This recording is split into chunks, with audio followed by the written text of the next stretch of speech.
मालिक हो, लाओ झूठा ते लै जाओ 50,000 रुपया। है दस कंजर दिया जे जमीना के मालिक हाँ तो तेरे अगों 50,000 के हाथ कट्टी क्यों खड़े है? बाऊ अज तेरे शहरों है राजधानी तो जी करता कि तेन एक लंबी सारी चिट्ठी लिखा, तेरे नाल ढेर सारिया गल्लां करा। है जी दी तो करन देंगे ना बाऊ कि नहीं? चल जे तू ना भी कर दी फिर किहड़ा आपां टल जाना। आपां शुरू करते हैं। नाम बख्तावर सिंह, पिंड मरन मिट्टी, जिला गंदले पानी, सूबा लीडर को पता हो तो देश चल छड़। अगे मिले देश के प्रधानमंत्री बाबू जी साहब। बाबू और तेरा नाम तो याद मैं लै नहीं सकता। हाँ देश का प्रधानमंत्री है, बड़ा बंदा है, वो भी जो नाम लैन लग पिया तो किन्ने ही नाम लेने पड़े है तो सारे इको जे होंदे ना। तेरे तो पहला जो बैठे थे वो भी तेरे वर्गे लगते सी, तेरी शक्ल थोड़ी जी वक्री है। तैं वो पिछू वाली कहानी तो सुनी होनी ना बाबू। एक बार एक पिंड के बंदा पिछू वेचता पड़े, तरह तरह के पिछू, कोई भूरे जे रंग का, कोई जमा ही काले रंग का, कोई माड़कू जिहा, कोई दरम्याना, कोई चंगा डाढ़ा फलिया होया। कीमत सारे की कोई 5 रुपये। खरीदने वाला पुछता काहतों, कहता हाथ ला के देख ला, डंग सारे इको जिहा मारनगे, खून सारे इको जिहा चूसणगे। बाहू गुस्सा ना कर जी, सोचता होएगा बखतौरा तो 35 सेंट ही बिच पटे हो लिया, अगे पता नहीं कितना कि बकवास करूं। कोई गल नहीं, आराम नाल गल करूंगा हिसाब नाल, पर गल मेरी पूरी सुन के ना फिर जवाब नहीं। लै बाबू अज तेरे शहरों है, दिल्ली हो, राजधानी हो, बहु यार तेरिया तो मौजा, तू तो सुर्ग च रहना। असीं एवें रौला पाते रहते हैं भी साडा मुल्क गरीब है। काहनूं गरीब है? मैं मोर्चे तो तेरा शहर देखण चल गया, मास्टर लै गया मैनूं, उत्थे जाके देखा कोई शहर दी सड़कां, आ वड्डियां वड्डियां सड़कां, चौड़ियां चौड़ियां, लिश लिश करदियां, जानी मूँह देख के भावें पग बन लो। तो साडे पिंडां दियां तो निरे टोए डब्बे तुहानूं पता ही है।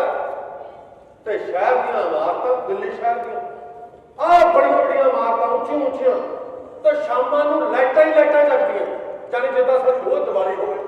साडे तां लाइट आंदी नहीं, आंदी है तो लगे ना ना भी, तैनूं तां पता ही हो, तेरे हुक्म नाल ही आंदी है।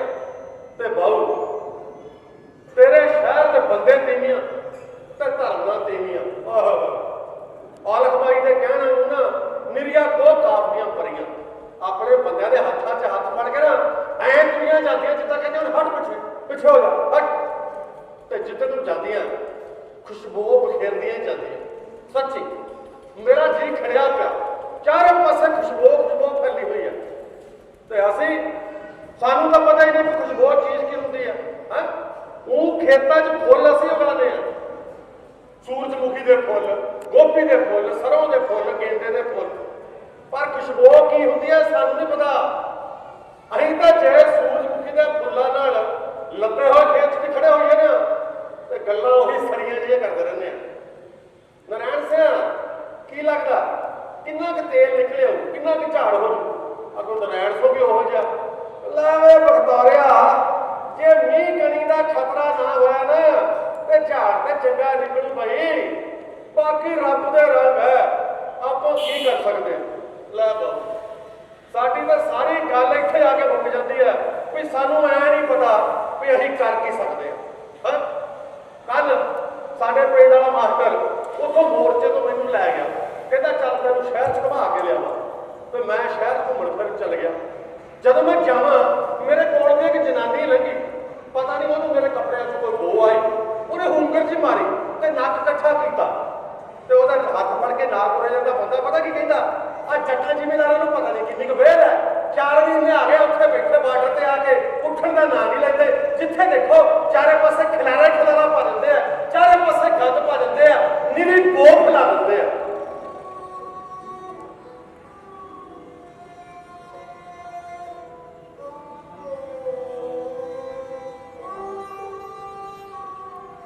बो फैला दिंदे आ।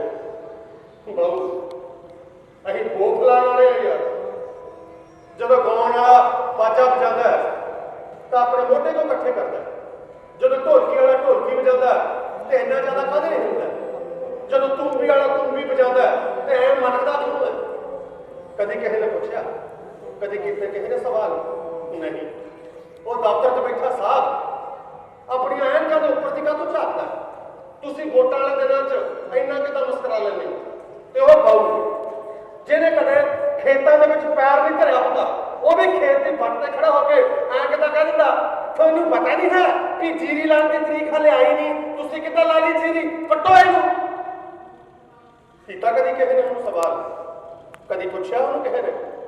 ਤੇ ਫਿਰ ਅਸੀਂ ਜੱਟ ਜ਼ਿਮੀਂਦਾਰ ਜਿਹੜੇ ਖੇਤਾਂ ਦੇ ਵਿੱਚ ਦਿਨ ਰਾਤ ਇੱਕ ਕਰਦੇ ਆ, ਸਿਖਰ ਦੁਪਹਿਰੇ ਕਈਆਂ ਵਾਹਦੇ ਆ, ਸਿਆਲਾਂ ਦੀਆਂ ਠੰਡਾਂ 'ਚ ਖੜਦੇ ਆ, ਸੱਪਾਂ ਦੀਆਂ ਸਿਰੀਆਂ ਫੇਰਨੇ ਆ, ਤੇ ਮੁਲਕ ਦੇ ਵਿੱਚ ਅੰਨ ਦੇ ਭੰਡਾਰੇ ਭਰਦੇ ਆ, ਤੇ ਜਿਹੜੀਆਂ ਫਸਲਾਂ ਅਸੀਂ ਪੈਦਾ ਕਰਦੇ ਆ, ਜਦੋਂ ਪੈਦਾ ਹੀ ਅਸੀਂ ਸਿਆਲਾਂ ਦੇ ਵਿੱਚ ਆਪਣਾ ਮੁੜਕਾ ਵਹਾ ਕੇ ਹੈ ਤੇ ਸਾਡੇ ਸਰੀਰ 'ਚੋਂ ਪਸੀਨੇ ਦੀ ਬੋ ਨਹੀਂ ਆਊਗੀ ਤਾਂ ਹੋਰ ਇਹਨਾਂ ਦੀ ਮਾਂ ਦਾ ਸਿਰ ਆਊਗਾ। ਉਹ ਬੰਦਾ ਜਿਹਨੇ ਮੈਨੂੰ ਇੰਨੀ ਗੱਲ ਕਹਿਤੀ, ਉਹ ਕਿਤੇ ਲੰਡਨੋਂ ਤਾਂ ਆਇਆ ਨਹੀਂ ਸੀ, ਇੱਥੇ ਹੀ ਖੇ ਖਾਂਦਾ ਫਿਰਦਾ ਹੋ। ਫਿਰ ਉਹਨੇ ਇੰਨੀ ਗੱਲ ਕਾਹਤੋਂ ਕਹਿਤੀ?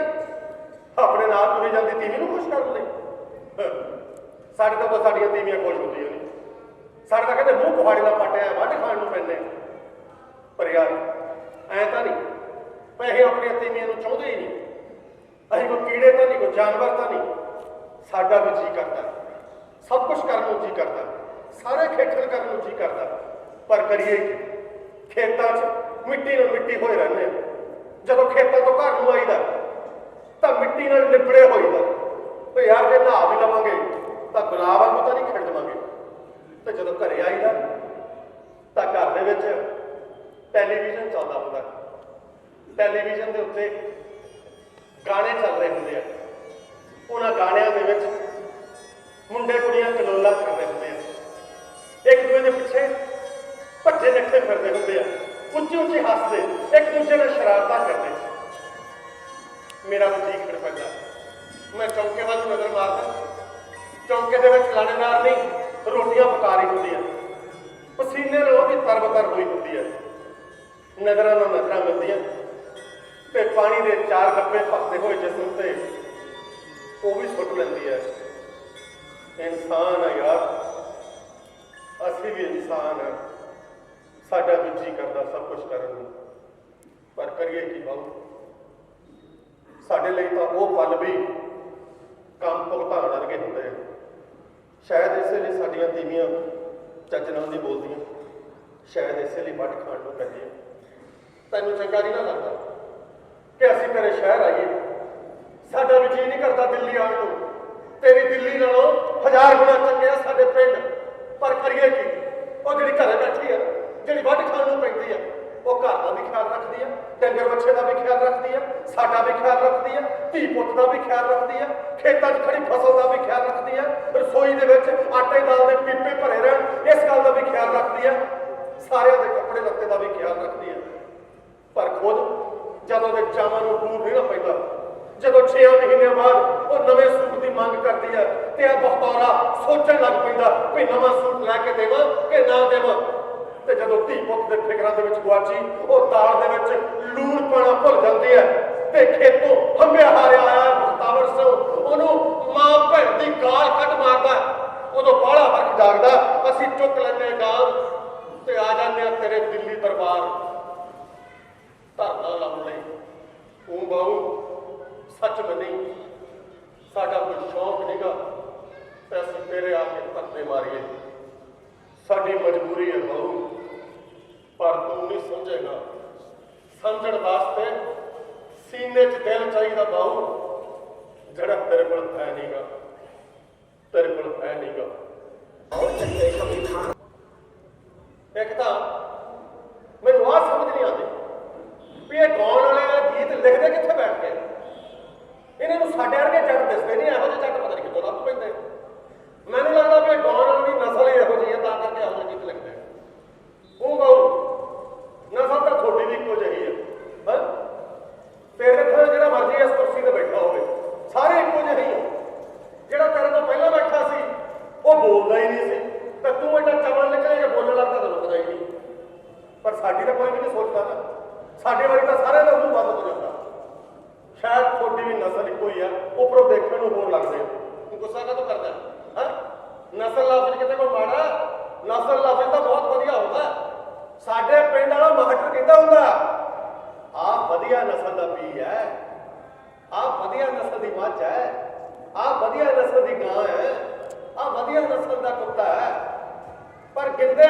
जाच नहीं भी नस्ल लफ्ज वरती का किदा। तू लुच्चे ढीले दी नस्ल है, ताही तेन पता नहीं लगता बोलन लगे ठा जनी बोल देना, चाहे अगले के गिट्टे बचे चाहे गोडे बचे। मैं जानदा तेनू, तेरी नस्ल नूं जानदा मैं, तेरी मां नूं भी। भाई यार मां का की कसूर है? बहु हुण तेरी मां ने ਜਦੋਂ 9 ਮਹੀਨੇ ਤੈਨੂੰ ਆਪਣੇ ਢਿੱਡ 'ਚ ਰੱਖਿਆ, ਉਹਨੇ ਐਂ ਥੋੜੀ ਸੋਚਿਆ ਹੋਊਗਾ ਕਿ ਵੱਡਾ ਹੋ ਕੇ ਤੂੰ ਮਾਤਰਾ ਦਾ ਧੱਕਾ ਕਰੇਗਾ। ਤੇ ਮੇਰੀ ਮਾਂ ਨੇ ਜਿਹਨੇ ਪੰਜੀਰੀਆਂ ਖਾ ਖਾ ਕੇ ਮੈਨੂੰ ਜੰਮਿਆ ਤੇ ਮੇਰਾ ਨਾਂ ਰੱਖਿਆ ਬਖਤਾਵਰ ਸਿੰਘ, ਉਹਨੇ ਐਂ ਥੋੜੀ ਸੋਚਿਆ ਹੋਊਗਾ ਕਿ ਵੱਡਾ ਹੋ ਕੇ ਇਸ ਬਖਤਾਵਰ ਸਿੰਘ ਨੇ ਮਿੱਟੀ ਨਾਲ ਮਿੱਟੀ ਹੁੰਦਿਆਂ ਖੁਦ ਮਿੱਟੀ ਹੋ ਜਾਣਾ ਤੇ ਇੱਕ ਦਿਨ ਆਪਣੀ ਮਿੱਟੀ ਬਚਾਉਣ ਲਈ ਤੇਰੇ ਦਰਬਾਰ ਆ ਕੇ ਧਰਨਾ ਮਾਰਨਾ ਪੈਣਾ ਤੇ ਤੈਨੂੰ ਲਲਕਾਰਨਾ ਪੈਣਾ ਕਿ ਬਾਊ ਇਹ ਮਿੱਟੀ ਕੁੱਟਿਆ ਨਹੀਂ ਭੁੱਲ ਸਕਦੀ। ਇਹ ਮਿੱਟੀ ਇਹੋ ਜਿਹੀ ਹੈ ਬਾਊ, ਪਰ ਕਰੀਏ ਕੀ? ਤੁਸੀਂ ਰਲ ਮਿਲ ਕੇ ਸਾਡੀਆਂ ਨਸਲਾਂ ਵੀ ਖਰਾਬ ਕਰਤੀਆਂ ਤੇ ਸਾਡੀ ਮਿੱਟੀ ਵੀ ਖਰਾਬ ਕਰਤੀ, ਸਭ ਕੁਝ ਬਰਬਾਦ ਕਰਤਾ ਬਾਊ, ਸਭ ਕੁਝ।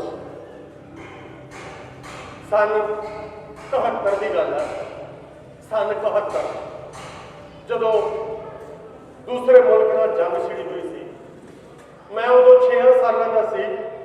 मेरी बीबी मैनू रात को अपने नाल सवा लैंदी ते मैनू समझाती रहती, पुत्त बाहर ना जाया कर, नाले घर दे विच दीवा बालन की हिंड ना करया कर, दुश्मन का पता नहीं लगता पुत्त, जिथे भी बत्ती बरती देखता है उत्थे जहाज सुट दिंदा है। सो जा मेरा पुत्त, बाहर ना जाया कर, बाहर जाने की जिद ना करया कर मेरा लाडू पुत्त। पर जवाक ही कहता होया जिहड़ा मां पुत्त की गल मन लवे। अगला दिन हुंदा मैं जवाकां दे नाल जा वड़दा टोभे, उत्थे खेलण लग पैंदे, एक दूए नाल खेडदे रहिंदे ते नाले एक दूए नूं पुछदे रहिंदे यार दुश्मन कौन हुंदा है? कोई कहंदा गुआंढी पिंड वाला इंना बड़ा दुश्मन है, कोई कहंदा बल्लेसर है, कोई दैत हो, कोई जट वाला रिच हो। एवं जबड़ियां मारते रहते, पता किसी नूं ना लगता भी दुश्मन हुंदा कौन है। जदों घरे मुड़दे तां बीबी फिर फिक्र करदी, वे पुत्त वे मैं तैनूं कहा सी ना बाहर ना जाया कर खेडण, तू मेरी गल मनदा क्यों नहीं? दुश्मन का तो पता थोड़ी लगता। बीबी बीबी ऐ दस दुश्मन कौन हुंदा? बीबी मेरे बापू की तस्वीर जिहड़ी कंध ते लगी हुई मेरा मूँह वो वाल कर दी ते मैनू कहती पुत्त तेरा बापू जो अगली बारी छुट्टी आएगा तो उन्होंने पूछ ली जे आ गया तो है, जे आ गया तो। बीबी ने इन्नी गल तो आखी, बीबी बीबी बोलना दुश्मन कौन होता? बीबी मेरा मूँह फड़ती ते बापू की तस्वीर दे होर नेड़े लै जाती। पुत्त अपने बापू के सिर ते बन्नी हरे रंग की पग वाल देख, ओदी वर्दी ते लगे बटना वाल देख, फौजी है तेरा बापू। फौजी? बीबी बीबी फौजी कौन होंदा? फौजी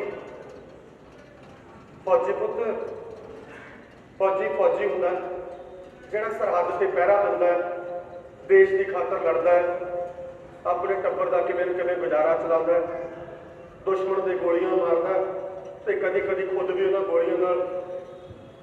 बीबी बीबी तू रोण क्यों लग पई? दस ना तूं दस ना फौजी कौन हुंदा? फौजी पुत्त फौजी वो हुंदा जिहड़ा हरेक चिट्ठी विच लिख दिंदा जदों अगली बारी आऊँगा छत थले थम्मी दे दूंगा, नाले तेरे कन्नां नूं सोने दीयां वालियां करवा दूंगा, तू उडीकदी रही। बीबी बीबी होर दस ना फौजी कौन हुंदा? फौजी पुत्त हुंदा जिहड़ा हदायतां जारी करदा हुंदा, हर वारी कह दिंदा देख लै बनदी फबदी है सोहनी है, बहुता बाहर ना निकलिया कर, एवें ना कोई जा जाती हो जाए। नाले गल सुन अपना बखतौरा पुत्त है ना, आपां उहनूं अफसर बनाउणा, अफसर उहनूं दुध के खुआया कर खुला डुला, ते नाले बापू नूं कहीं उहनूं खेतां च ना जोड़ लवे बहुता पिछे, आपां नहीं उहदे तों खेती करानी, बखतौरे नूं रच के पढ़ाना, अफसर बनाना अफसर। बीबी बीबी ऐ दस अफसर कौन हुंदा? बे पुत्त ਇੱਕ ਤਾਂ ਤੂੰ ਸਵਾਲ ਬਹੁਤ ਕਰਦਾ। ਸੌ ਜਾ ਚੁੱਪ ਕਰਕੇ। ਮੈਨੂੰ ਨਹੀਂ ਪਤਾ ਅਫਸਰ ਕੌਣ ਹੁੰਦਾ। ਜਦ ਤੇਰਾ ਬਾਪੂ ਆਊਗਾ ਨਾ ਉਸ ਨੂੰ ਪੁੱਛ ਲਈ। ਬੀਬੀ ਮੈਨੂੰ ਛਾਤੀ ਦੇ ਨਾਲ ਜੋੜ ਲੈਂਦੀ ਤੇ ਲੋਰੀਆਂ ਦੇ ਦੇ ਕੇ ਮੈਨੂੰ ਸੁਆਉਣ ਦੀ ਕੋਸ਼ਿਸ਼ ਕਰਦੀ, ਪਰ ਮੈਨੂੰ ਨੀਂਦ ਨਾ ਆਉਂਦੀ।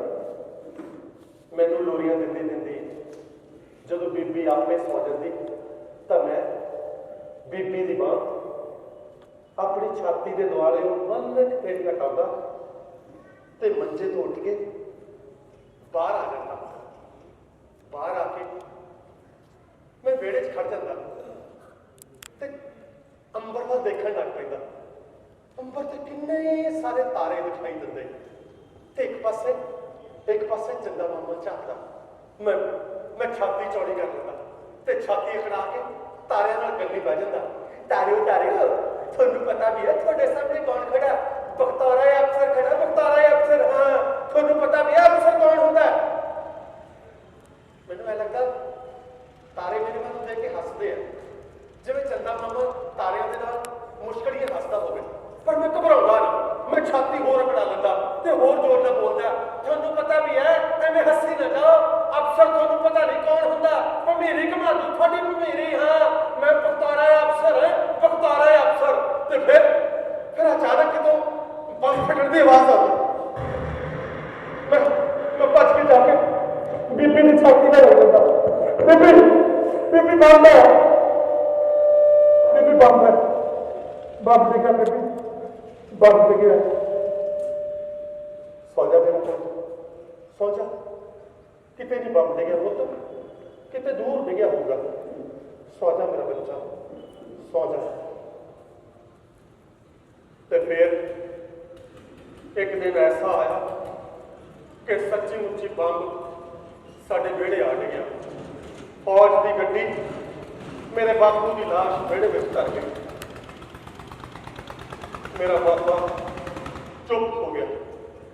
ਮੇਰੀ ਮਾਂ ਚੀਰਨੇ ਚਾਹੁੰਦੀ, ਮੇਰੀਆਂ ਭੈਣਾਂ ਰੋਈ ਜਾਂਦੀਆਂ ਤੇ ਸਿਵਿਆਂ ਦੇ ਵਿੱਚ ਚਿਖਾ ਬੰਦੀ ਦੇਖ ਕੇ ਮੇਰਾ ਜੀਅ ਕਰਦਾ ਕਿ ਕਿਤੇ ਮੈਨੂੰ ਦੁਸ਼ਮਣ ਨਜ਼ਰ ਆ ਜਾਵੇ ਤੇ ਮੈਂ ਡਲਾ ਮਾਰ ਕੇ ਉਹਦਾ ਸਿਰ ਪਾੜ ਦੇਵਾਂ। ਪਰ ਉਦੋਂ ਮੇਰੀ ਉਮਰ ਅਜੇ 12 ਸਾਲਾਂ ਦੀ ਸੀ। 12 ਸਾਲਾਂ ਦਾ ਜਵਾਕ ਕੀ ਜਾਣੇ ਕਿ ਦੁਸ਼ਮਣ ਕੌਣ ਹੁੰਦਾ। ਕਈਆਂ ਨੂੰ ਤਾਂ ਵੱਡੇ ਹੋ ਕੇ ਵੀ ਨਹੀਂ ਪਤਾ ਲੱਗਦਾ ਕਿ ਦੁਸ਼ਮਣ ਕੌਣ ਹੁੰਦਾ। ਮੇਰੀ ਬੀਬੀ ਨੂੰ ਕੰਨਾਂ ਦੀਆਂ ਵਾਲੀਆਂ ਤੱਕ ਹੀ ਮਿਲਣੀਆਂ ਸੀ। ਉਹਦੇ ਕੰਨ ਜਮਾਂ ਹੀ ਸੁੰਨੇ ਹੋ ਗਏ। ਬਾਬੇ ਨੂੰ ਅਧਰੰਗ ਹੋ ਗਿਆ ਤੇ ਮੈਂ ਆਪਣੇ ਫੌਜੀ ਬਾਪੂ ਦਾ ਲਾਡਲਾ ਅਫਸਰ ਪੁੱਤ ਬਖਤੌਰਾ ਛੋਟੀ ਜਿਹੀ ਉਮਰੇ ਖੇਤਾਂ ਦੇ ਵਿੱਚ ਢੱਕਿਆਂ ਦੀਆਂ ਪੂਛਾਂ ਮਰੋੜਨ ਲਈ ਮਜਬੂਰ ਹੋ ਗਿਆ।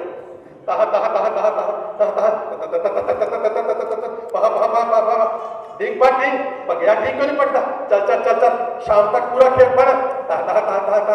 शेरे तू नाल को नहीं मिलता जाली बाहर को खिंची है ना। चल कदम मिला के चल चल चल मेरा शाबाश शेरा मेरा बगा चल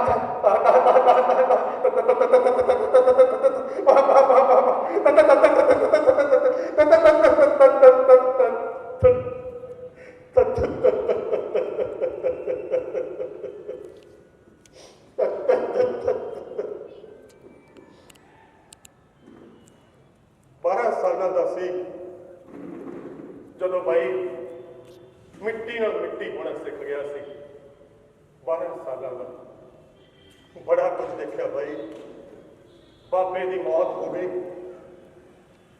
ਬੀਬੀ ਨਾਲ ਮਿਲ ਕੇ ਭੈਣਾਂ ਦੇ ਵਿਆਹ ਕੀਤੇ ਤੇ ਫਿਰ ਬੀਬੀ ਨੇ ਮੇਰਾ ਵਿਆਹ ਕਰਤਾ। ਸੋਚਿਆ ਘਰ ਸੁੰਨਾ ਲੱਗਦਾ। ਨਵੀਂ ਵਿਆਹੀ ਆ ਗਈ ਘਰੇ, ਘਰ 'ਚ ਥੋੜੀ ਰੌਣਕ ਹੋ ਗਈ। ਤੇ ਫਿਰ ਬਾਊ ਤੈਨੂੰ ਪਤਾ ਹੀ ਹੈ ਸਾਡੇ ਸੂਬੇ 'ਚ ਕੀ ਵਾਪਰਿਆ। ਸ਼ਾਮਾਂ ਨੂੰ ਗਲੀਆਂ ਦੇ ਵਿੱਚ ਕਾਲੀਆਂ ਲੋਈਆਂ ਵਾਲੇ ਘੁੰਮਦੇ। ਕਦੇ ਦਗੜ ਕਰਦੀ ਪੁਲਿਸ ਆ ਜਾਂਦੀ। ਕਦੇ ਕੋਈ ਮੁੰਡਾ ਘਰੋਂ ਜਾਂਦਾ, ਮੁੜ ਕੇ ਪਤਾ ਹੀ ਨਾ ਲੱਗਦਾ ਮੁੰਡਾ ਕਿੱਥੇ ਗਵਾਚ ਗਿਆ, ਜਿਉਂਦਾ ਹੈ ਜਾਂ ਮਰ ਗਿਆ। ਬੀਬੀ ਬਹੁਤ ਬੁੱਢੀ ਹੋ ਗਈ ਸੀ, ਪਰ ਫਿਕਰ ਪਹਿਲਾਂ ਨਾਲੋਂ ਵੀ ਕਿਤੇ ਜ਼ਿਆਦਾ ਕਰਦੀ ਸੀ। ਵੇ ਪੁੱਤ ਵੇ ਤੂੰ ਸ਼ਾਮਾਂ ਨੂੰ ਖੇਤਾਂ ਵੱਲ ਨਾ ਜਾਇਆ ਕਰ। ਵੇ ਫਸਲ ਮਰਦੀ ਹੈ ਤਾਂ ਮਰ ਜਾਏ ਪੁੱਤ, ਤੂੰ ਮੇਰਾ ਕੱਲਾ ਕੱਲਾ ਹੀ ਹੈ। ਪਤਾ ਨਹੀਂ ਲੱਗਦਾ ਕੌਣ ਕਿਹਨੂੰ ਗੋਲੀ ਮਾਰ ਦਿੰਦਾ ਪੁੱਤ। ਗੋਲੀ ਇੱਧਰੋਂ ਆਉਂਦੀ ਇੱਧਰੋਂ ਪੁੱਤ, ਪਤਾ ਨਹੀਂ ਲੱਗਦਾ। ਤੂੰ ਖੇਤਾਂ ਨੂੰ ਨਾ ਜਾਇਆ ਕਰ ਪੁੱਤ, ਘਰੇ ਰਿਹਾ ਕਰ ਘਰੇ। ਤੇ ਫਿਰ ਇੱਕ ਦਿਨ ਬੀਬੀ ਵੀ ਮੇਰਾ ਸਾਥ ਛੱਡ ਗਈ। ਉਸ ਤੋਂ ਬਾਅਦ ਬਾਹੂ ਦੋ ਜਵਾਕ ਹੋਏ, ਇੱਕ ਮੁੰਡਾ ਪਾਲੀ, ਇੱਕ ਕੁੜੀ ਨਿੱਕੀ। ਬੜਾ ਕੁਝ ਦੇਖਿਆ ਬਾਹੂ, ਬਹੁਤ ਕੁਝ ਦੇਖਿਆ। 71 ਵੀ ਲੰਘ ਗਿਆ, 84 ਵੀ ਲੰਘ ਗਈਆਂ, ਹੋਰ ਵੀ ਬੜਾ ਕੁਝ ਲੰਘ ਗਿਆ। ਪਰ ਅਸੀਂ ਆਪਣਾ ਧਰਮ ਨਹੀਂ ਛੱਡਿਆ। ਤੇ ਸਾਡਾ ਧਰਮ ਕੀ ਹੈ? ਖੇਤਾਂ ਦੇ ਵਿੱਚ ਫਸਲਾਂ ਪੈਦਾ ਕਰਨੀਆਂ। ਅਸੀਂ ਬਖਤੌਰਿਆਂ ਨੇ, ਸਿਮਰ ਕੌਰਾਂ ਨੇ ਆਪਣਾ ਧਰਮ ਨਹੀਂ ਛੱਡਿਆ। ਲਗਾਤਾਰ ਫਸਲਾਂ ਬੀਜੀ ਗਏ। ਤੇ ਤੁਹਾਡੇ ਬੰਦੇ ਕਿਹੋ ਜਿਹੇ ਆ? ਉਹ ਕਹਿੰਦੇ ਆ ਹਲੇ ਹਾਲਾਤ ਠੀਕ ਨਹੀਂ ਹੈ, ਖਜ਼ਾਨਾ ਖਾਲੀ ਹੈ। ਜਦੋਂ ਖਜ਼ਾਨਾ ਭਰ ਦੂਗਾ ਉਦੋਂ ਕੁਝ ਕਰਾਂਗੇ ਨਾ। ਉਦੋਂ ਤੱਕ ਫਿਰ ਤੁਸੀਂ ਕੀ ਕਰਨਾ? ਫਿਰ ਤੁਹਾਡੀਆਂ ਗੱਡੀਆਂ ਤੋਂ ਘੁੰਮਦੀਆਂ ਫਿਰਦੀਆਂ ਗਲੀਆਂ 'ਚ। ਜਦੋਂ ਕੁਝ ਕਰਨਾ ਹੀ ਨਹੀਂ ਤਾਂ ਕਿਸੇ ਵਾਰਡ ਦੇ ਵਿੱਚ ਖੜੀਆਂ ਕਰ ਦਿਓ ਸਾਲੀਆਂ ਨੂੰ। ਜਦ ਤੁਸੀਂ ਕਰ ਹੀ ਕੁਝ ਨਹੀਂ ਸਕਦੇ, ਸਾਡੇ ਸਿਰਾਂ ਤੇ ਕਿਉਂ ਸਰਦਾਰੀ ਤੁਹਾਡੀ ਘੁੰਮਦੀ ਫਿਰਦੀ ਹੈ? ਅਸੀਂ ਤਾਂ ਨਹੀਂ ਇਸ ਤਰ੍ਹਾਂ ਸੋਚਦੇ। ਚਾਹੇ ਮੀਂਹ ਜਾਵੇ, ਹਨੇਰੀ ਜਾਵੇ, ਅਸੀਂ ਆਪਣਾ ਸਿਰ ਢਾਹ ਕੇ ਰੱਖਦੇ ਹਾਂ। ਕਦੀ ਖੇਤਾਂ ਦੇ ਵਿੱਚੋਂ ਬਾਹਰ ਨਹੀਂ ਨਿਕਲੇ, ਸਿਆਲ ਹੋਵੇ ਚਾਹੇ ਗਰਮੀ ਹੋਵੇ। ਫਿਰ ਸਿਆਣਾ ਕੌਣ ਹੋਇਆ? ਜ਼ਿੰਮੇਵਾਰ ਕੌਣ ਹੋਇਆ? ਆਖੇ ਜੱਟ ਮਰਿਆ ਨਾ ਜਾਣੀਏ, ਜਦ ਤੱਕ ਵੱਢ ਕੇ ਵਿਚਾਲੇ ਏਟਰ ਨਾ ਧਰਦੀ ਲੈ। ਆਹ ਵੀ ਕੋਈ ਗੱਲ ਹੋਈ? ਇਹ ਤਾਂ ਫੂਕ ਛਕਾਉਣ ਵਾਲੀ ਗੱਲ ਹੋਈ ਨਾ ਸਾਨੂੰ। ਅਸੀਂ ਕੋਈ ਬਦਮਾਸ਼ ਹੈ? ਕਬੀਲਦਾਰ ਬੰਦੇ ਆ ਯਾਰ, ਧੀਆਂ ਪੁੱਤਾਂ ਵਾਲੇ। ਸਾਰਾ ਕੁਝ ਦੇਖਦੇ ਆ, ਫਸਲ ਦਾ ਵੀ ਦੇਖਦੇ ਆ, ਆਪਣੇ ਘਰ ਦਾ ਵੀ ਦੇਖਦੇ ਆ। ਤੇ ਤੁਸੀਂ ਕੀ ਕਰਦੇ ਹੋ? ਜੇ ਅਸੀਂ ਵੀ ਤੁਹਾਡੀ ਤਰ੍ਹਾਂ ਸੋਚਣ ਲੱਗ ਪਈਏ ਫਿਰ ਵੀ ਹਾਲਾਤ ਠੀਕ ਨਹੀਂ ਹੈ। ਸਾਡੇ ਨਾਲ ਵੀ ਇੱਦਾਂ ਹੀ ਵਾਪਰਦਾ। ਕਈ ਵਾਰੀ ਖੇਤਾਂ ਦੇ ਵਿੱਚ ਜੀਰੀ ਖੜੀ ਹੁੰਦੀ ਹੈ, ਮੀਂਹ ਪੈਂਦਾ ਨਹੀਂ, ਹਫ਼ਤਾ 10 ਦਿਨ ਬਿਜਲੀ ਆਉਣੋਂ ਹਟ ਜਾਂਦੀ ਹੈ, ਜੀਰੀ ਸੁੱਕੀ ਜਾਂਦੀ ਹੈ। ਉਦੋਂ ਜੇ ਅਸੀਂ ਵੀ ਹੱਥ ਤੇ ਹੱਥ ਧਰ ਕੇ ਬਹਿ ਜਾਈਏ ਫਿਰ ਵੀ ਸੋਚੀਏ ਜਦ ਮੀਂਹ ਪਊਗਾ ਉਦੋਂ ਦੇਖੀ ਜਾਊਗੀ, ਜਦ ਬਿਜਲੀ ਆਊਗੀ ਉਦੋਂ ਦੇਖੀ ਜਾਊਗੀ, ਜੀਰੀ ਸੁੱਕਦੀ ਹੈ ਸੁੱਕੀ ਜਾਵੇ। ਪਰ ਅਸੀਂ ਇਸ ਤਰ੍ਹਾਂ ਕਰਦੇ ਕਦੀ ਵੀ ਨਹੀਂ ਕਰਦੇ। ਮਹਿੰਗੇ ਭਾਅ ਦਾ ਡੀਜ਼ਲ ਲਿਆ ਕੇ ਇੰਜਣ ਜੋੜ ਲੈਂਦੇ ਆ, ਪਰ ਜੀਰੀ ਸੁੱਕੀ ਨਹੀਂ ਰਹਿਣ ਦਿੰਦੇ। ਕਾਹਤੋਂ ਭਲਾ? ਕਾਹਤੋਂ ਕਰਦੇ ਆ? ਸਾਡਾ ਦਿਮਾਗ ਖਰਾਬ ਹੈ। ਕਾਹਤੋਂ ਕਰਦੇ ਏਦਾਂ? ਕਦੀ ਸੋਚਿਆ ਪਾਉ ਤੁਸੀਂ? ਕਦੇ ਕੁਰਸੀਆਂ ਤੇ ਬੈਠੇ ਨੇ ਸੋਚਿਆ ਵੀ ਅਸੀਂ ਏਦਾਂ ਕਾਹਤੋਂ ਕਰਦੇ ਆ? ਕਿਉਂਕਿ ਖੇਤਾਂ ਦੇ ਵਿੱਚ ਖੜੀ ਫਸਲ ਨੂੰ ਅਸੀਂ ਆਪਣੀ ਔਲਾਦ ਮੰਨਦੇ ਹਾਂ। ਔਲਾਦ ਨੂੰ ਭੁੱਖੀ ਕਿੱਦਾਂ ਮਰਨ ਦਈਏ ਯਾਰ? ਜਿਹੜਾ ਚਾਵਾਂ ਦੇ ਨਾਲ ਬੀ ਕੇ ਰਿਹਾ ਸੀ ਉਹਨੂੰ ਪਿਆਸਾ ਕਿੱਦਾਂ ਮਰਨ ਦਈਏ? ਜ਼ਿੰਮੇਵਾਰ ਬੰਦੇ ਆ। ਬੀਬੀ ਨੇ ਸਮਝਾਇਆ ਸੀ ਕਿ ਪੁੱਤ ਆਪਣੀ ਔਲਾਦ ਨੂੰ ਸੁੱਕੇ ਥਾਂ ਤੇ ਪਾਈਦਾ, ਭਾਵੇਂ ਸਾਰੀ ਰਾਤ ਆਪ ਗਿੱਲੇ ਥਾਂ ਪੈਣਾ ਪੈ ਜਾਏ। ਸਾਡੇ ਲਈ ਖੇਤਾਂ 'ਚ ਕੋਈ ਕਣਕ ਨਹੀਂ ਖੜੀ, ਕੋਈ ਮੱਕੀ ਝੋਨਾ ਨਹੀਂ ਖੜਾ। ਸਾਡੇ ਧੀਆਂ ਪੁੱਤ ਹੈ ਖੇਤਾਂ 'ਚ, ਧੀਆਂ ਪੁੱਤ। ਤੇ ਉਹ ਧੀਆਂ ਪੁੱਤ ਸਾਨੂੰ ਆਪਣੇ ਮਾਂ-ਬਾਪ ਸਮਝਦੇ ਆ, ਤਾਂ ਕਰਕੇ ਉਹਨਾਂ ਦੀ ਰਾਖੀ ਕਰਦੇ ਆ। ਤੇ ਤੁਸੀਂ ਮਾਈ-ਬਾਪ ਤਾਂ ਲੋਕੀ ਤੁਹਾਨੂੰ ਆਉਂਦੇ ਹੱਥ ਜੋੜ ਕੇ ਤੁਹਾਡੇ ਸਾਹਮਣੇ ਖੜੇ ਰਹਿੰਦੇ ਆ। ਮਾਈ-ਬਾਪ ਆਹ ਕਰ ਦਿਓ, ਮਾਈ-ਬਾਪ ਆਹ ਕਰ ਦਿਓ, ਮਾਈ-ਬਾਪ ਆਹ ਅਰਜ਼ੀ ਸੁਣ ਲਓ, ਮਾਈ-ਬਾਪ ਆਹ ਸੁਣ ਲਓ। ਫਿਰ ਸੁਣਦੇ ਕਾਹਤੋਂ ਨਹੀਂ? 4 ਮਹੀਨੇ ਹੋ ਗਏ ਉੱਥੇ ਸਰਹੱਦ ਤੇ ਬੈਠੇ ਆ ਤੇਰੇ ਧੀਆਂ ਪੁੱਤ, ਜਿਹਨਾਂ ਦਾ ਤੂੰ ਮਾਈ-ਬਾਪ ਬਣਿਆ ਵੋਟਾਂ ਲੈ ਕੇ। ਫਿਰ ਸੁਣਦਾ ਕਿਉਂ ਨਹੀਂ ਉਹਨਾਂ ਦੀ? ਕਾਹਦਾ ਮਾਈ-ਬਾਪ ਹੈ ਤੂੰ? ਜਾਂ ਤਾਂ ਕਹਿ ਦੋ ਵੀ ਔਲਾਦ ਤੁਹਾਡੀ ਨਹੀਂ ਗੀ, ਕਹਿ ਦੋ ਜਾਂ ਫਿਰ ਔਲਾਦ ਚੱਜ ਦੀ ਨਿਕੰਮੀ ਨਿਕਲੀ ਹੈ, ਇਸ ਕਰਕੇ ਅਸੀਂ ਨਹੀਂ ਮਾਈ-ਬਾਪ ਬਣਦੇ ਇਹਦੇ। ਜਾਂ ਫਿਰ ਕਹਿ ਦੋ ਵੀ ਔਲਾਦ ਤੁਹਾਡੀ ਹੈ ਨਹੀਂ, ਹਰਾਮ ਦੀ ਹੈ, ਤੇ ਜਾਂ ਤੁਸੀਂ ਆਪ ਹਰਾਮ ਦੇ। ਜਾ ਯਾਰ,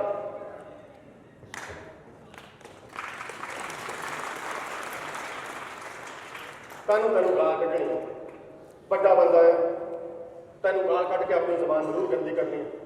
ਨਾਲੇ ਤੂੰ ਵੱਡਾ ਹੈ, ਤੇਰੇ ਵਰਗੇ ਵੱਡੇ ਨੇ, ਤੁਸੀਂ ਸਾਨੂੰ ਗਾਲਾਂ ਕੱਢ ਸਕਦੇ ਹੋ। ਅਸੀਂ ਕਹਾ ਵਿਹੜੇ ਵਾਲੇ ਨੂੰ ਕੱਢ ਲੈਂਦੀਆਂ, ਵਿਹੜੇ ਵਾਲੇ ਕਹਾ ਭਈਆਂ ਨੂੰ ਕੱਢ ਲੈਂਦੇ ਆ, ਭਈਏ ਆਪਣੇ ਤੀਵੀਆਂ ਨੂੰ ਕੱਢ ਲੈਂਦੇ ਆ, ਤੀਵੀਆਂ ਕਹਾ ਜਵਾਕਾਂ ਨੂੰ ਕੱਢ ਲੈਂਦੀਆਂ, ਵੱਡੇ ਜਵਾਕ ਕਹਾ ਛੋਟੇ ਜਵਾਕਾਂ ਨੂੰ ਕੱਢ ਲੈਂਦੇ ਆ। ਇਹ ਤਾਂ ਸਾਲਾ ਐਂ ਚੱਲਦਾ। ਗਾਲ ਤਾਂ ਗਾਲ ਹੈ, ਹਮੇਸ਼ਾ ਛੋਟੇ ਤੇ ਹੀ ਮਰੂ। ਜਦ ਮਰਜ਼ੀ ਪਤਾ ਕੇ ਦੇਖ ਲਿਓ, ਗਾਲ ਛੋਟੇ ਤੇ ਹੀ ਮਰਦੀ ਹੈ ਤੇ ਧੱਕਾ ਛੋਟੇ ਨਾਲ ਹੀ ਹੁੰਦਾ। ਬਾਊ ਤੂੰ ਨਹੀਂ ਜਾਣਦਾ ਸਾਡੇ ਦਿਲਾਂ ਦੀਆਂ ਗੱਲਾਂ ਬਾਹੂ, ਤੂੰ ਨਹੀਂ ਜਾਣਦਾ ਅਸੀਂ ਕਿੱਡੇ ਸਿੱਧ ਪੱਤਰੇ ਬੰਦੇ ਆ ਤੇ ਸਾਨੂੰ ਤੁਸੀਂ ਬਣਾ ਕੇ ਦਿੱਤਾ, ਤੈਨੂੰ ਨਹੀਂ ਪਤਾ। ਅਸੀਂ ਤਾਂ ਬਾਹੂ ਆਪਣੇ ਗਿੱਲੇ ਹੱਥਾਂ ਦੇ ਵਿੱਚ ਲੂਣ ਫੜੀ ਬੈਠੇ ਆ, ਲੂਣ। ਬਸ ਕਰੀਏ ਕੀ, ਸਾਡੀ ਕਦਰ ਨਹੀਂ ਪਈ, ਸਾਡੀ ਕਦਰ ਨਹੀਂ ਪਾਈ ਬਾਹੂ ਕਿਸੇ ਨੇ ਵੀ, ਸਾਡੀ ਕਦਰ ਨਹੀਂ ਪਾਈ ਤੁਸੀਂ ਨਾ।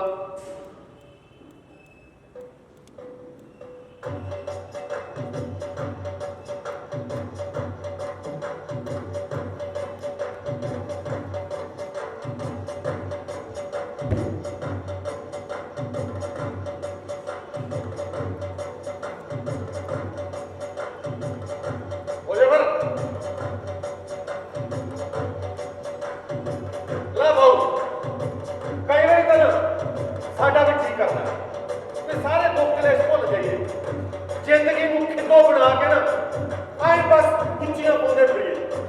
ਤੇ ਮੇਰੀ ਲਾਣੇਦਾਰਨੀ ਗੁਲਾਬੀ ਰੰਗ ਦਾ ਸੂਟ ਪਾ ਕੇ ਖੇਤਾਂ 'ਚ ਭੱਤਾ ਲੈ ਕੇ ਆਵੇ, ਲੱਸੀ ਦਾ ਗੜਵਾ ਉਹਦੇ ਸਿਰ ਤੇ ਹੋਵੇ ਤੇ ਮੈਂ ਕਣਕ ਨੂੰ ਪਾਣੀ ਲਾ ਰਿਹਾ ਹੋਵਾਂ ਤੇ ਮੈਨੂੰ ਸ਼ਰਾਰਤ ਸੁਝੇ, ਮੈਂ ਸ਼ਰਾਰਤ ਬਸ ਥੋੜਾ ਜਿਹਾ ਪਾਣੀ ਬੁੱਕ ਭਰ ਕੇ ਉਹਦੇ ਮੂੰਹ ਤੇ ਮਾਰਾਂ, ਉਹ ਹੱਸਣ ਲੱਗ ਪਵੇ, ਉਹ ਹੱਸੀ ਜਾਵੇ ਹੱਸਦੀ ਦੌੜੀ ਜਾਵੇ, ਐ ਚਾਹੇ ਜਿੱਦਾਂ ਮੱਕੀ ਦੀਆਂ ਖਿੱਲਾਂ ਹੁੰਦੀਆਂ, ਏਦਾਂ ਉਹਦਾ ਹਾਸਾ ਗੁੰਜੇ, ਉਹਨੂੰ ਵੀ ਮਸ਼ਗੂਲਾ ਸੁਝੇ, ਉਹ ਲੱਸੀ ਦਾ ਕੜਵਾ ਘੁਮਾ ਕੇ ਮੇਰੇ ਕੱਪੜਿਆਂ ਤੇ ਰੁੜ ਦੇਵੇ।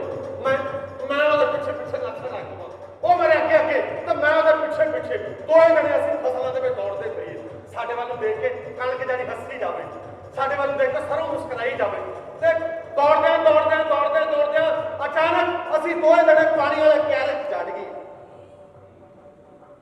ਤੇ ਪਾਣੀ ਵਾਲੇ ਕਿਆਰੇ 'ਚ ਨਾ ਉਹਦਾ ਉੱਠਣ ਨੂੰ ਜੀ ਕਰੇ ਨਾ ਮੇਰਾ ਉੱਠਣ ਨੂੰ ਜੀ ਕਰੇ, ਜਾਨੀ ਇੱਕ ਦੂਜੇ ਵੱਲ ਨੂੰ ਦੇਖੀ ਜਾਈਏ ਅੱਖਾਂ 'ਚ ਅੱਖਾਂ ਪਾ ਕੇ, ਜਿੱਦਾਂ ਫਿਲਮਾਂ ਵਾਲੇ ਕਰਦੇ ਹੁੰਦੇ।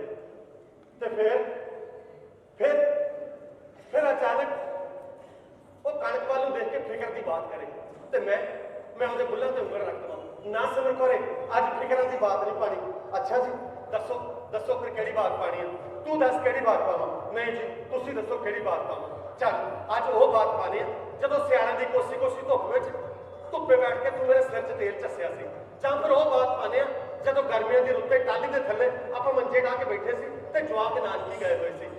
ਨਹੀਂ ਜੀ ਹੋਰ ਦੱਸੋ ਕਿਹੜੀ ਬਾਤ, ਤੂੰ ਦੱਸ ਫਿਰ ਕਿਹੜੀ ਬਾਤ ਪਾਵਾਂ, ਤੂੰ ਦੱਸ ਕਿਹੜੀ ਬਾਤ, ਤੂੰ ਦੱਸ ਜੀ ਕਿਹੜੀ ਬਾਤ ਪਾਵਾਂ, ਤੂੰ ਦੱਸ ਜੀ ਕਿਹੜੀ ਬਾਤ, ਤੂੰ ਦੱਸ ਜੀ ਕਿਹੜੀ ਬਾਤ, ਉਹ ਤੂੰ ਬੋਲ ਕਿਹੜੀ ਬਾਤ, ਤੂੰ ਦੱਸ ਜੀ ਕਿਹੜੀ ਬਾਤ ਪਾਵਾਂ, ਉਹ ਤੂੰ ਬੋਲ ਕਿਹੜੀ ਬਾਤ ਪਾਵਾਂ, ਬੋਲ ਕਿਹੜੀ ਬਾਤ, ਇਹ ਏਦਾਂ ਹੀ ਕਰਦੇ ਬਾਹੂ, ਏਦਾਂ ਕਿਉਂ ਕਰਦੇ ਹੋ ਤੁਸੀਂ? ਅਸੀਂ ਵੀ ਕਬੀਲਦਾਰ ਬੰਦੇ ਆ, ਧੀ ਪੁੱਤ ਵਾਲੇ, ਸਾਡੇ ਵੀ ਘਰਾਂ 'ਚ ਕਲੇਸ਼ ਪੈ ਜਾਂਦੇ ਆ। ਸਾਨੂੰ ਪਤਾ ਹੁੰਦਾ ਤਾਰ ਕਿੱਥੇ ਜ਼ਿਆਦਾ ਕੱਸੀ ਹੋਈ ਹੈ, ਢਿੱਲੀ ਕਰ ਦੋ, ਕਿੱਥੇ ਢਿੱਲੀ ਹੈ ਕੱਸ ਦੋ, ਸਿਰ ਜੋੜ ਕੇ ਬਹਿ ਜਾਈਦਾ ਤੇ ਮਸਲੇ ਦਾ ਹੱਲ ਕੱਢ ਲਈਦਾ। ਤੁਹਾਡੇ ਸਿਰ 'ਚ ਕੋਈ ਖਰਾਬੀ ਹੈ ਵੀ ਤੁਸੀਂ ਕਮੇਟੀਆਂ ਬਣਾਉਂਦੇ ਹੋ? ਪਰ ਭਾਈ ਕਮੇਟੀਆਂ ਐਵੇਂ ਨਹੀਂ ਬਣਾਉਂਦੇ। ਮੈਂ ਅੱਜ ਤੁਹਾਨੂੰ ਇਹ ਵੀ ਦੱਸ ਕੇ ਜਾਊਂ ਵੀ ਕਮੇਟੀਆਂ ਬਣਾਉਂਦੇ ਕਿਉਂ। ਲੈ ਕੇ ਫੋਨ ਆ 3 ਮਹੀਨੇ ਪਹਿਲਾਂ ਮੇਰਾ ਦੂਰੋਂ ਨੇੜੇ ਇੱਕ ਭਤੀਜਾ ਅਮਰੀਕਾ ਤੋਂ ਆ ਗਿਆ, ਮੈਨੂੰ ਕਹਿੰਦਾ ਤਾਇਆ ਚੱਲ ਤੈਨੂੰ ਅੱਜ ਮੈਂ ਘੁਮਾ ਕੇ ਲੈ ਕੇ ਆਉਂਦਾ, ਚੱਲ ਘੁੰਮਣ ਫਿਰ ਚੱਲਦੇ ਆ। ਮੈਂ ਕਿਹਾ ਠੀਕ ਹੈ। ਮੈਂ ਨਵਾਂ ਕੁੜਤਾ ਪਜਾਮਾ ਪਾਇਆ, ਸਿਰ ਤੇ ਬੰਨੀ ਪੱਗ, ਮੈਂ ਹੋ ਗਿਆ ਤਿਆਰ। ਮੈਂ ਕਿਹਾ ਦਰਬਾਰ ਸਾਹਿਬ ਅੰਮ੍ਰਿਤਸਰ ਜਾਣਾ ਹੋਣਾ ਜਾਂ ਪੌਂਟਾ ਸਾਹਿਬ ਜਾਂ ਹਜ਼ੂਰ ਸਾਹਿਬ ਖਡੂਰ ਸਾਹਿਬ। ਸਾਡਾ ਪਿੰਡ ਉਹਦਾ ਤਾਂ ਇਹੀ ਹੁੰਦਾ ਵੀ ਗੁਰਦੁਆਰਿਆਂ ਦੇ ਦਰਸ਼ਨ ਕਰ ਲਓ, ਘੁੰਮਣਾ ਫਿਰਨਾ ਹੋ ਗਿਆ। ਜਦ ਮੈਂ ਭਤੀਜੇ ਨੂੰ ਇੰਨੀ ਗੱਲ ਦੱਸੀ, ਮੇਰਾ ਭਤੀਜਾ ਕਹਿੰਦਾ ਤਾਇਆ ਤੂੰ ਤਾਂ ਜਮਾਂ ਹੀ ਕਮਲਾ, ਇਹ ਜਗ੍ਹਾ ਘੁੰਮਣ ਵਾਲੀਆਂ ਥੋੜੀ ਹੁੰਦੀਆਂ, ਇਹ ਤਾਂ ਮੰਨਣ ਵਾਲੀਆਂ ਹੁੰਦੀਆਂ। ਮੈਂ ਕਿਹਾ ਚੱਲ ਭਤੀਜ ਸਾਡਾ ਤਾਂ ਮੰਨਣ ਨਾਲ ਵੀ ਕੁਝ ਨਹੀਂ ਬਣਿਆ ਅੱਜ ਤੱਕ, ਤੂੰ ਘੁਮਾ ਲੈ ਜਿੱਥੇ ਘੁਮਾਉਣਾ। ਲੈ ਮੈਨੂੰ ਘੁਮਾਉਣ ਲੈ ਗਿਆ, ਸ਼ਹਿਰ ਚਲ ਗਏ। ਲੈ ਭਾਈ ਮੈਨੂੰ ਘੁਮਾਈ ਗਿਆ, ਕਦੇ ਇੱਥੋਂ 4 ਲਿਫਾਫੇ ਖਰੀਦੇ ਗੱਡੀ ਸੁੱਟ ਲਏ, ਕਦੇ ਇੱਥੋਂ 4 ਖਰੀਦੇ ਗੱਡੀ ਸੁੱਟ ਲਏ। ਜਾਂ ਸ਼ਾਮਾਂ ਵਾਲੀਆਂ ਨਾ ਮੈਨੂੰ ਕਹਿੰਦਾ ਤਾਇਆ ਚੱਲ ਤੈਨੂੰ ਅੱਜ ਨਾ ਇੱਕ ਸਪੈਸ਼ਲ ਖਾਣਾ ਖਵਾਉਣਾ। ਮੈਂ ਕਿਹਾ ਚੱਲ ਫਿਰ ਤੂੰ ਆ ਵੀ ਚਾਹ ਪੂਰਾ ਕਰ ਲੈ, ਖਵਾ ਲੈ ਸਪੈਸ਼ਲ ਖਾਣਾ। ਮੈਨੂੰ ਸਪੈਸ਼ਲ ਖਾਣਾ ਖਵਾਉਣ ਲਈ ਲਾ ਕੇ ਚਲ ਗਿਆ, ਪਤਾ ਕਿੱਥੇ? ਹਵੇਲੀ 'ਚ, ਜਲੰਧਰ ਦੇ ਲਾਗੇ ਪੈਂਦੀ ਆ, ਤੁਸੀਂ ਦੇਖਿਓ। ਲੈ ਹਵੇਲੀ 'ਚ ਖਾਣਾ ਖਾਣ ਚਲ ਗਿਆ, ਮੈਂ ਭਤੀਜ ਤੇ 2 ਬੰਦੇ ਨਾਲ ਹੋਰ ਸੀ, 4 ਜਣੇ ਬਹਿ ਗਏ। ਓਹ ਹੋ ਜਿਹੜਾ ਉੱਥੇ ਖਾਣਾ ਖਾਧਾ, ਪਿੱਤਲ ਦੀਆਂ ਥਾਲੀਆਂ ਬੜੀਆਂ ਐਡੀਆਂ ਪਿੱਤਲ ਦੀਆਂ ਬਾਟੀਆਂ ਸਜਾ ਲਈ ਆਪਣੀ, ਮਹਿੰਗੇ ਭਾਅ ਦੇ ਲੋਕਾਂ ਨੂੰ ਰੋਟੀ ਖਵਾਉਣ ਲਈ, ਤੇ ਰੋਟੀ ਸਾਨੂੰ ਕੀ ਖਿਲਾਈ? ਮੋਠ ਦੀ ਦਾਲ, ਬਾਜਰੇ ਦੀ ਮੋਟੀ ਰੋਟੀ, ਮਿੱਸੀ ਰੋਟੀ, ਮੱਖਣ, ਘੇ ਤਰਦਾ ਤਰਦਾ, ਸ਼ੱਕਰ, ਗੁੜ, ਸਰੋਂ ਦਾ ਸਾਗ, ਮਾਹਾਂ ਦੀ ਦਾਲ, ਸਾਰਾ ਕੁਝ ਹੀ ਲਟਣ ਪਟਣ। ਮੈਂ ਕਿਹਾ ਤੁਹਾਡਾ ਬੇੜਾ ਕਰਦੇ ਤੁਹਾਡਾ। ਸਾਨੂੰ ਤੁਸੀਂ ਐਂ ਕਹਿੰਦੇ ਰਹੇ ਵੀ ਆਹ ਜਿਹੜੀ ਤੂੰ ਬੇਲੜੇ ਦੀ ਰੋਟੀ ਖਾਂਦੇ ਆ ਇਹ ਤਾਂ ਡੰਗਰ ਖਾਂਦੇ ਹੁੰਦੇ ਆ, ਕਣਕ ਮੱਕੀ ਖਾਇਆ ਕਰੋ, ਤੇ ਆਪ ਉਹੀ ਸਭ ਕੁਝ ਮਹਿੰਗੇ ਪਾਤੇ ਤੁਸੀਂ ਆਪਣੀ ਹਵੇਲੀ 'ਚ ਪਰੋਸ ਲਿਆ ਹੈ। ਕਾਹਦੇ ਲਈ? ਸਾਡੇ ਬਾਬੇ ਨੇ ਤਾਂ ਹਵੇਲੀ ਵਾਲੇ ਦਾ ਪਾਣੀ ਨਹੀਂ ਸੀ ਪੀਤਾ, ਪਾਣੀ ਵੀ ਨਹੀਂ, ਤੇ ਤੁਸੀਂ ਤੇ ਤੁਹਾਡੇ ਬੰਦਿਆਂ ਨੇ ਹਵੇਲੀ ਵਾਲੇ ਨੇ ਜਾਰੀ ਲਾ ਲਈ। ਐਡੀ ਬੇਸ਼ਰਮੀ, ਐਡਾ ਢੀਠਪੁਣਾ, ਸਭ ਤੁਹਾਡੀ ਨਲਾਇਕੀ ਕਰਕੇ ਹੋਇਆ, ਸਭ ਤੁਹਾਡੇ ਜਲਪੁਣੇ ਕਰਕੇ। ਲੈ ਬਾਊ, ਤੂੰ ਸੋਚਦਾ ਹੋਏਗਾ ਬਹੁਤ ਗੱਲਾਂ ਕਰ ਲਈਆਂ, ਲੈ ਫਿਰ ਗੱਲ ਮੁੱਕਦੀ ਕਰੀਏ। ਲੈ ਬਾਊ, ਆਖਰੀ ਗੱਲ ਕਰਨ ਲੱਗਾ ਤੇਰੇ ਨਾਲ, ਜਰਾ ਸੁਣ ਲੈ। ਬਾਊ ਸੋਚਦਾ ਹੋਊਗਾ ਵੀ ਇਹਨੇ ਐਡੀਆਂ ਗੱਲਾਂ ਕੀਤੀਆਂ, ਹੁਣ ਇਹਨਾਂ ਸਾਰੀਆਂ ਗੱਲਾਂ ਦਾ ਹੱਲ ਪੁੱਛੂਗਾ। ਜਮਾਂ ਹੀ ਸਿੱਧਰ ਹੈ, ਹੱਲ ਪੁੱਛਣ ਵਾਲੇ ਤਾਂ ਇਹ ਜੰਮੇ ਹੀ ਨਹੀਂ। ਸਾਡੇ ਤਾਂ ਅਸੀਂ ਜੇ ਹਲ ਚਲਾਉਂਦੇ ਹੋਵੇ, ਮਾੜਾ ਜਿਹਾ ਕਿਤੇ ਫਾਲਾ ਲੱਗ ਜਾਏ ਤਾਂ ਅਸੀਂ ਉੱਥੇ ਮਿੱਟੀ ਮੁੱਟੀ ਮਾਰ ਜਾਂਦੇ ਹਾਂ। ਭਾਈ ਬਹਿ ਜਾ ਚੁੱਪ ਕਰਕੇ, ਹੁਣ ਨਾਟਕ ਖਤਮ ਹੋਣ ਵਾਲਾ, ਸਾਰਾ ਸਵਾਦ ਖਰਾਬ ਨਾ ਕਰੋ, ਚੁੱਪ ਕਰਕੇ ਬਹਿ ਜਾਓ। ਜੇ ਅਸੀਂ ਹਲ ਵਾਹੁੰਦੇ ਹੋਈਏ, ਮਾੜਾ ਜਿਹਾ ਫਾਲਾ ਕਿਤੇ ਗੁੱਠੇ ਤੇ ਲੱਗ ਜਾਵੇ ਤਾਂ ਅਸੀਂ ਉੱਥੇ ਮਿੱਟੀ ਮੁੱਟੀ ਮਾਰ ਲਈਦੀ ਆ। ਜੇ ਸਾਡੇ ਕਿਤੇ ਫੁੱਟ ਹੋ ਜਾਵੇ ਤਾਂ ਅਸੀਂ ਸੁਆਹ ਮੰਨ ਲਈਦੀ ਆ। ਜੇ ਪੱਠੇ ਵੱਢਦੇ ਆ, ਕਿਤੇ ਦਾਤੀ ਤੇ ਉਂਗਲ ਲੱਗ ਜਾਵੇ ਤਾਂ ਅਸੀਂ ਉਂਗਲ ਦੇ ਉੱਤੇ ਮੂੰਜ ਕਰ ਲਈਦਾ। ਜੇ ਸਾਡਾ ਢਿੱਡ ਦੁਖਦਾ ਹੋਵੇ, ਅਸੀਂ ਜਵੈਣ ਦੀ ਪੱਤੀ ਮਾਰ ਲਈਦੀ ਹੈ। ਜੇ ਸਿਰ ਦੁਖਦਾ ਹੋਵੇ ਤੇ ਹਾੜਾ ਲਾ ਲਈਦਾ। ਸਾਡੇ ਕੋਲ ਤਾਂ ਸਾਰੀਆਂ ਚੀਜ਼ਾਂ ਦਾ ਸਿੱਧਾ ਜਿਹਾ ਹੱਲ ਹੈ, ਜਿੰਨੀਆਂ ਮਰਜ਼ੀ ਚੀਜ਼ਾਂ ਹੋਣ। ਪਰ ਜਿਹੜੀਆਂ ਗੱਲਾਂ ਅੱਜ ਕੀਤੀਆਂ ਇਹ ਔਖੀਆਂ, ਇਹਨਾਂ ਦਾ ਹੱਲ ਵੀ ਔਖਾ ਹੈ, ਸੌਖਾ ਨਹੀਂ। ਐ ਨਾ ਸੋਚੋ ਵੀ ਤੁਹਾਡੇ ਲਈ ਔਖਾ, ਤੁਹਾਡੇ ਲਈ ਤਾਂ ਸੌਖਾ, ਆਹ ਬਾਊ ਲਈ ਔਖਾ। ਖੇਤਾਂ ਚੋਂ ਕੱਢਿਆ ਤਾਂ ਡੰਗਰਾਲੇ ਵਾੜੇ ਚ ਵੜਿਆ, ਥੋੜੇ ਦਿਨਾਂ ਬਾਅਦ ਦੇਖਿਆ ਤਾਂ ਫਿਰ ਖੇਤਾਂ 'ਚ ਵੜਿਆ ਹੋਇਆ, ਉੱਥੋਂ ਖੇਤਾਂ 'ਚ ਹੋ ਗਿਆ ਫਿਰ ਤੂੜੀ ਵਾਲੇ ਕੋਠੇ 'ਚ ਵੜਿਆ। ਲੈ 15 ਦਿਨ ਮੈਨੂੰ ਐਂ ਘੁਮਾਈ ਗਿਆ, ਕਦੀ ਤੂੜੀ ਵਾਲੇ ਕੋਠੇ 'ਚ, ਕਦੇ ਖੇਤਾਂ 'ਚ, ਕਦੇ ਡੰਗਰਾਂ ਵਾਲੇ ਬਾੜੇ 'ਚ। ਮੈਂ ਸੋਚਿਆ ਵੀ ਚਲੋ ਰੱਬ ਦਾ ਜੀ ਹੈ, ਕਾਹਨੂੰ ਇਹਨੂੰ ਕੁਛ ਕਹਿਣਾ, ਕਰੀ ਜਾਵੇ ਮੌਜ। ਪਰ ਇੱਕ ਦਿਨ ਜਦੋਂ ਮੈਂ ਖੇਤੋਂ ਘਰ ਆਇਆ, ਮੈਂ ਸਿਮਰ ਕੌਰ ਨੂੰ ਕਿਹਾ, ਮੈਂ ਸਿਮਰ ਕੌਰੇ ਮੈਨੂੰ ਭੁੱਖ ਬਹੁਤ ਲੱਗੀ ਹੋਈ ਹੈ, ਮੈਂ ਹੱਥ ਮੂੰਹ ਧੋ ਲਵਾਂ, ਤੂੰ ਮੈਨੂੰ ਰੋਟੀ ਪਾ ਦੇ। ਸਿਮਰ ਕੌਰ ਕਹਿੰਦੀ ਨਾ ਜੀ, ਰੋਟੀ ਤਾਂ ਹਾਲੇ ਬਣੀ ਨਹੀਂ। ਮੈਨੂੰ ਤਾਂ ਚੜ ਗਿਆ, ਮੈਂ ਕਿਉਂ ਰੋਟੀ ਕਿਉਂ ਨਹੀਂ ਬਣੀ? ਮੈਂ ਹੰਭਾ ਰਿਹਾ, ਪਸੀਨੇ ਨਾਲ ਤਰਬਤਰ ਹੈ। ਕਹਿੰਦੀ ਮੈਂ ਤੁਹਾਨੂੰ ਕੀ ਦੱਸਾਂ, ਤੁਸੀਂ ਗੁੱਸਾ ਨਾ ਕਰੋ, ਮੈਂ ਤਾਂ ਬਹੁਤ ਘਬਰਾਈ ਹੋਈ ਹਾਂ। ਉਹ ਮੈਂ ਕਿਹਾ ਗੱਲ ਤਾਂ ਦੱਸ, ਗੱਲ ਕੀ ਹੋਈ ਆ? ਕਹਿੰਦੀ ਮੈਂ ਤੁਹਾਨੂੰ ਗੱਲ ਕੀ ਦੱਸਾਂ, ਉਹ ਜਿਹੜਾ ਸੱਪ ਤੂੜੀ ਵਾਲੇ ਕੋਠੇ 'ਚ ਵੜਿਆ ਹੋਇਆ ਸੀ, ਉਹ ਸੱਪ ਅੱਜ ਸਵੇਰ ਦਾ ਅੰਦਰ ਸਵਾਹ 'ਚ ਆ ਵੜਿਆ। ਸੱਪ ਸਵਾਹ 'ਚ ਆ ਵੜਿਆ, ਸੱਪ ਅੰਦਰ ਆ ਵੜਿਆ। ਬਾਈ ਮੈਨੂੰ ਇੰਨਾ ਗੁੱਸਾ ਚੜਿਆ ਕਿ ਮੈਂ ਸੰਮਾਂ ਦੀ ਡਾਂਗ ਚੁੱਕ ਲਈ ਤੇ ਸੱਪ ਦੇ ਦੁਆਲੇ ਹੋ ਗਿਆ। ਇੱਕ ਡਾਂਗ, ਦੋ ਡਾਂਗ, ਤਿੰਨ ਡਾਂਗ, ਚਾਰ ਡਾਂਗ ਤੇ ਪੰਜਵੀਂ ਡਾਂਗ ਘੁਮਾ ਕੇ ਐਸੀ ਮਾਰੀ ਕਿ ਸੱਪ ਦੀ ਸਿਰੀ ਥਾਂ ਫੇਰਤੀ।